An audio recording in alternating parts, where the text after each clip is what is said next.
Well, the Trump administration has waived sanctions on the purchase of Iranian oil stranded at sea for 30 days in its latest attempt to ease oil prices that have been driven up by the U.S.-Israeli war on Iran.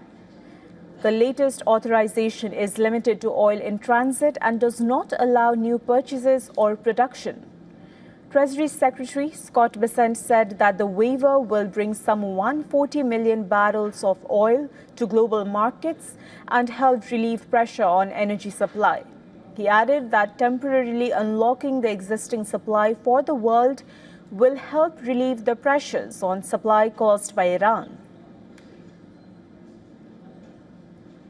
The move reflects White House worries that the surge in oil prices after nearly 3 weeks of U.S. and Israeli strikes on Iran will hurt U.S. businesses and consumers ahead of the November midterm elections, when President Donald Trump's fellow Republicans hope to retain control of Congress. The authorization allows for the delivery and sale of Iranian crude oil and other petroleum products loaded onto ships before March 20 and will last through April 19. Scott Bessent also claimed that at present, sanctioned Iranian oil is being hoarded by China on the cheap.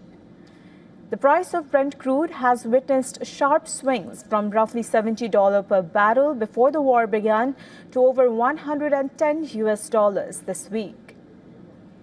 Iran's de facto blockade of the Strait of Hormuz, through which 20% of the world's oil and gas normally flows, and the numerous attacks on energy infrastructure in the Middle East have sent crude oil prices soaring.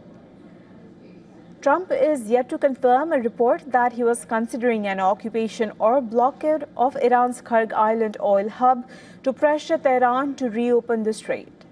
The U.S. president has repeatedly said he does not plan to send ground troops into combat with Iran, but the Wall Street Journal reported that an additional 2,200 to 2,500 U.S. Marines were headed to the region.